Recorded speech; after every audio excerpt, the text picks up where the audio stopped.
Mga mulupyo-luyos sa Lapu-Lapu City Jail sa Barangay Suong nireklamo sa kabaho ug walay hubas-hubas nga tubig sa ilang dapit.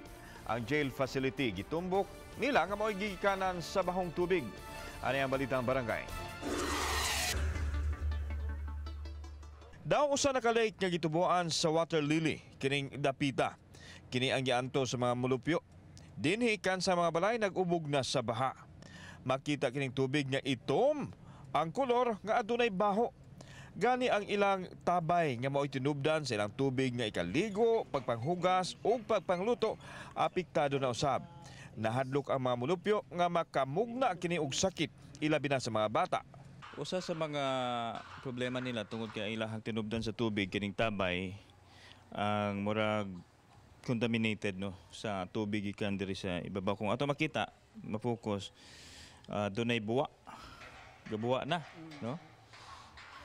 Gituhoan nga gikan sa Lapu-Lapu City Jail ang tinubdan sa tubig. Suma ni Rex Igot nga taod-taod na nila kining nasinati.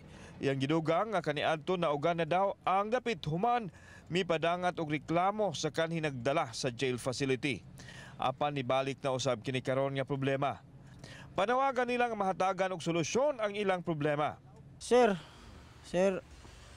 kung nakakuan man gini ka sir, mahangyo lang ta minimo sir nga kato sa una nga nauga diri sa luyo sa mua, imo lang tang buhaton sab sir. Samtang dihang nasayran sa mayor ang sitwasyon, gigadak na ipatawag niya ang tagdumala sa City Jail.